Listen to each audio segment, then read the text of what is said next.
Assalamualaikum saudara sebangsa setumpah darah, bertemu kembali dengan saya. Kali ini kita masih membahas tentang sepak bola karena masih dalam suasana Piala Asia U23.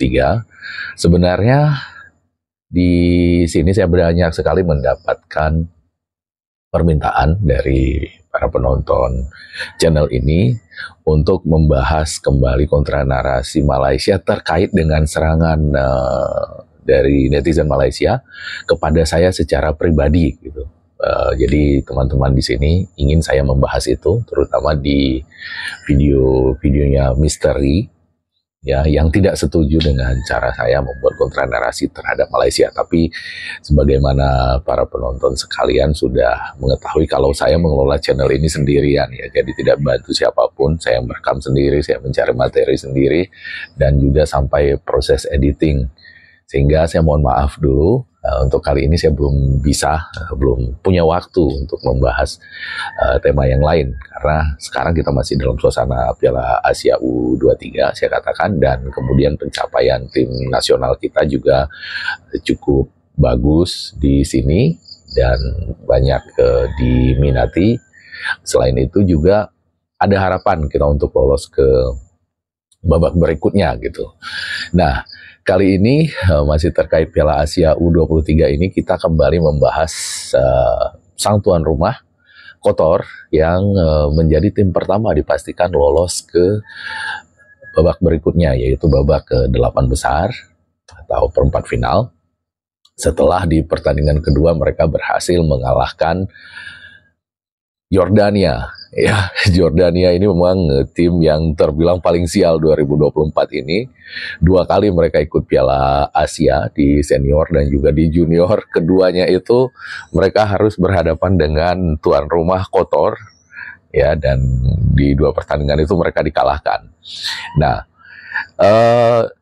Qatar yang menang kali ini tetap dengan seperti ketika melawan kita Indonesia di pertandingan pertama, yang menjadi man of the match-nya adalah wasit.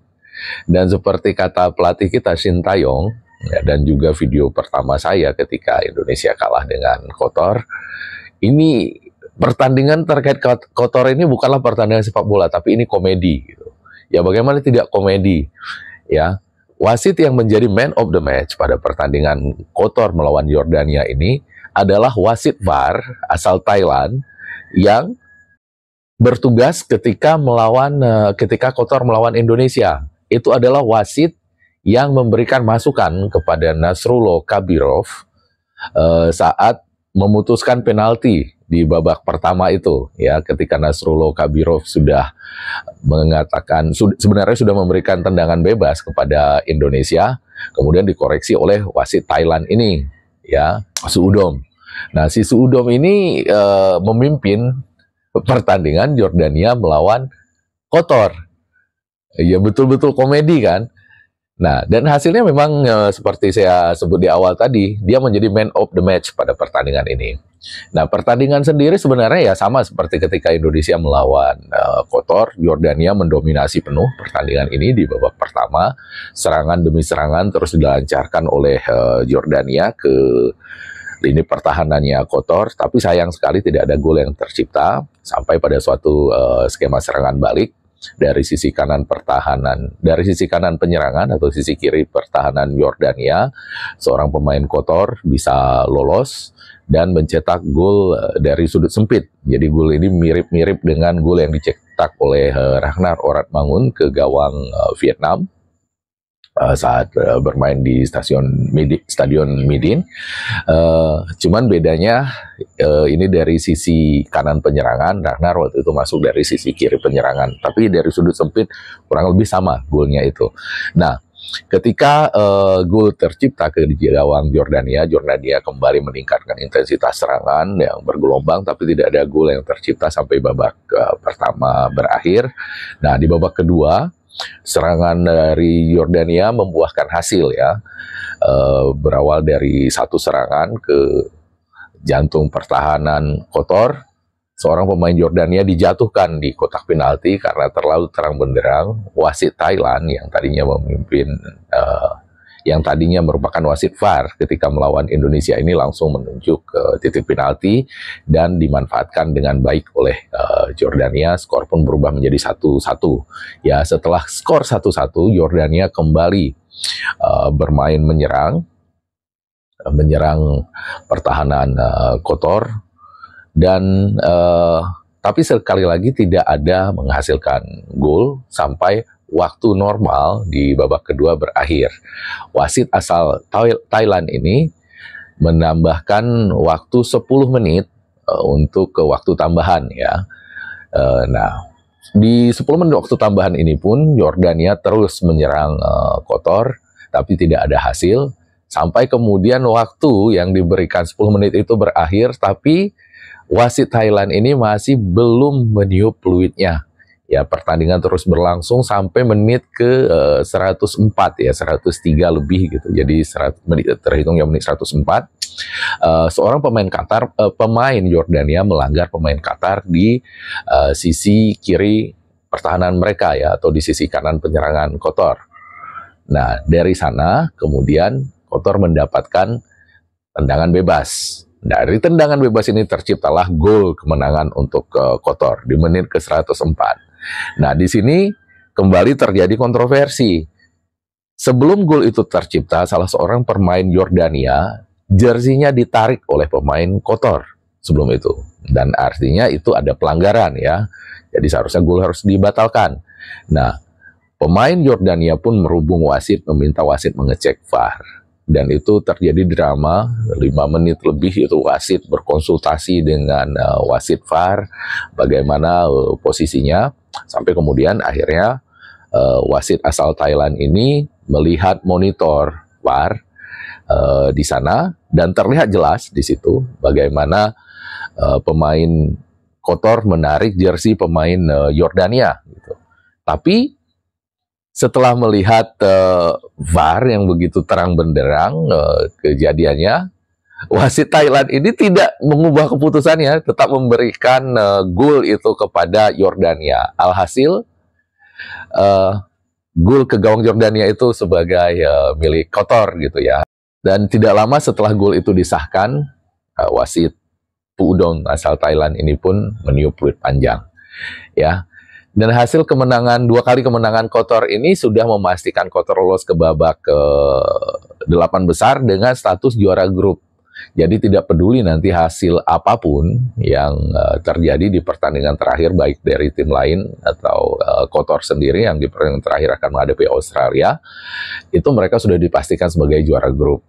Ya, karena hitung-hitungan kelolosan di Piala Asia U23 ini pertama kali itu seandainya ada 2 tim memiliki nilai yang sama, siapa yang ditempatkan lebih di atas itu berdasarkan kepada head to head dulu ya, bagaimana pertemuan dari kedua tim ini, siapa yang menang atau yang kalah gitu. Jadi mereka yang ditempatkan lebih tinggi daripada tim yang lain. Setelah itu baru selisih gol. Dan terakhir seperti yang meloloskan Malaysia ke babak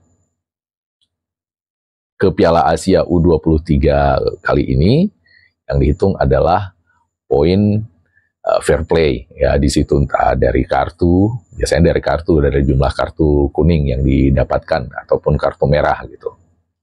Nah, di situ. Nah, kenapa kotor sudah dipastikan menjadi juara grup? Karena di grup ini satu-satunya tim yang mungkin bisa menyamai perolehan poin kotor yang 6 itu hanya Indonesia. Sebab sebelumnya Jordania dan Australia bermain 1-1 ya, jadi maksimal poin yang bisa mereka dapatkan hanya 4 gitu.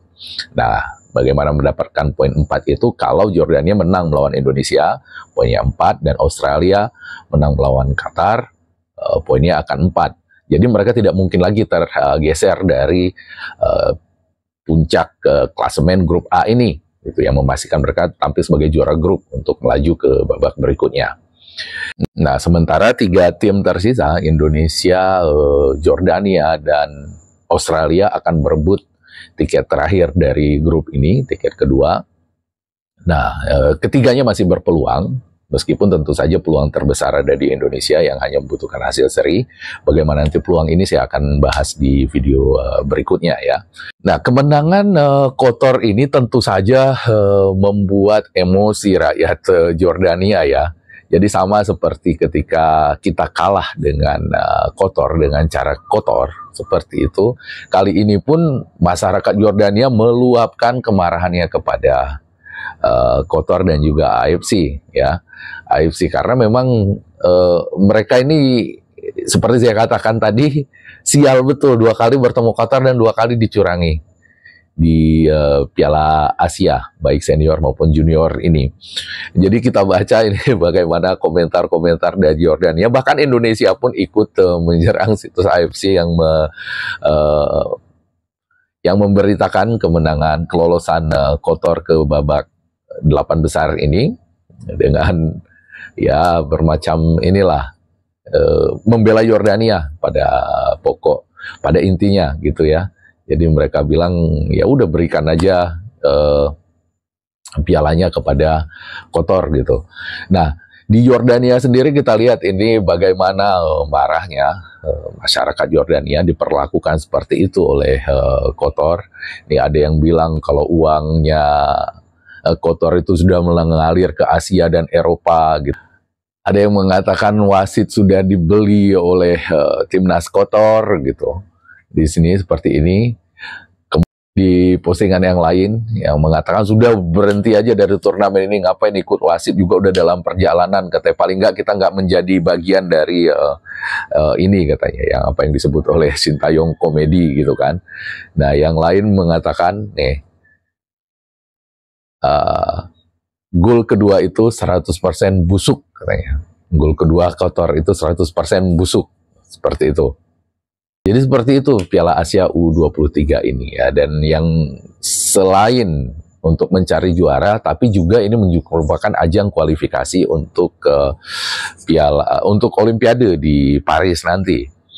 Nah di sini ini menarik karena untuk Olimpiade ya, jadi tim-tim yang nanti lolos ke semifinal 3 diantaranya itu otomatis lolos ke Prancis, dan yang 1 nanti akan bertanding dengan konfederasi lain untuk merebut tiket terakhir untuk ke Paris gitu. Nah, kita bayangkan nanti tim yang ini Kotor sudah pastilah 99,99% itu lolos ya, siapa yang sanggup melawan wasit kan. Dan mereka akan mewakili Asia ke Paris nanti. Dan dengan kualitas permainan seperti ini sudah bisa kita bayangkan apa yang akan terjadi ya. Kotor akan kembali menjadi beban Asia. Dan itu sudah terbukti ketika di Piala Dunia sebelumnya. Kita lihat di Piala Dunia kemarin yang berlangsung di Kotor. Di sana tangan-tangan kotor dari Kotor tidak bisa bermain begitu jauh. Ya. Sehingga alhasil mereka terbantai di Piala Dunia kemarin. Karena kualitas memang tidak memadai ya. Padahal saat itu mereka statusnya adalah juara Asia. Kita bandingkan dengan tim-tim yang lain yang mewakili Asia, mulai Arab Saudi memang tidak lolos dari grup, tapi mereka adalah satu-satunya tim yang mengalahkan juara dunia di edisi itu, Argentina. Kemudian Korea dan Jepang kita sama-sama tahu lolos. Jepang hanya kalah kurang beruntung saja dari Kroasia sehingga tidak mampu melaju ke babak berikutnya. Australia juga tampil bagus. Jadi dari semua wakil Asia ini semua tampil bagus kecuali Kotor sebagai tuan rumah. Mereka sebagai tuan rumah tidak memperoleh 1 pun poin di grup. 1 pun nggak ada dapat poin. Mereka hanya berhasil menyerangkan 1 gol dan kebobolan 7 gol. Betul-betul menjadi aib Asia mereka di Piala Dunia kemarin. Dan ini mungkin yang akan terjadi nanti di Paris ketika mereka mewakili Asia ya. Nah, sementara itu ini karena saya di Bali, kita berbicara tentang Bali ini, masyarakat di sini, saudara-saudara kita di Bali ini sangat percaya kepada yang namanya hukum karma pala ya. Jadi ketika Indonesia diperlakukan tidak adil oleh Tajikistan, itu masyarakat Indonesia menyerang Federasi Tajikistan, bilang nanti kalian tunggu balasan, tim nasional kalian akan celaka. Jadi kira-kira seperti itu gitu. Dan itu terbukti ya.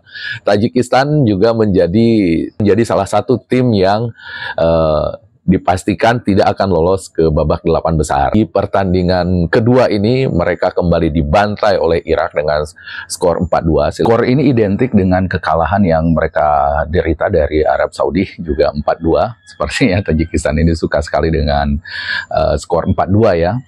Sekarang mereka memiliki selisih gol -4 gitu. Jadi Tajikistan dipastikan tersingkir ya. Tim yang berasal dari negara wasit curang yang memimpin pertandingan Indonesia dipastikan tersingkir. Nah, kemudian Thailand sendiri setelah sebelumnya mereka berjaya mengalahkan Irak 2-0, tapi di pertandingan ini ketika wasitnya kembali membantu Qatar untuk menang melawan Jordania, Thailand yang tampil perkasa di pertandingan sebelumnya melawan Irak kali ini dibantai tanpa ampun 5-0 oleh Arab Saudi. Ya, tapi Thailand masih punya peluang sangat besar untuk lolos ke babak berikutnya karena mereka di pertandingan terakhir bertemu dengan Tajikistan. Ya, sementara saingan mereka Irak yang baru saja menang 4-2 melawan Tajikistan ini, meskipun selisih golnya lebih baik, makanya kita lihat tadi di klasemen mereka tetap berada di bawah Thailand. Karena seperti saya ungkapkan di awal video ini bahwa untuk penentu kelolosan di Piala Asia U23 ini, seandainya ada dua tim memperoleh nilai yang sama, maka yang diperhitungkan terlebih dahulu itu adalah head to head.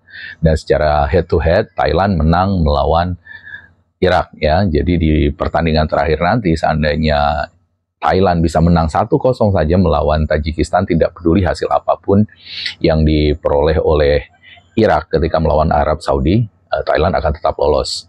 Nah, jadi seperti itu dulu video kali ini. Tetap kita dukung timnas Indonesia U23 Garuda Muda kita yang berjuang habis-habisan saat ini untuk mengharumkan nama bangsa kita ya. Jangan ada dikotomi antara pemain diaspora dan juga pemain lokal seperti yang dilakukan oleh parasit-parasit di bangsa kita ini yang merusak suasana persatuan yang sedang terbangun dengan prestasi adik-adik kita di U23, tim U23 yang sedang berjuang di Qatar pada saat ini untuk meloloskan Indonesia kembali ke Olimpiade.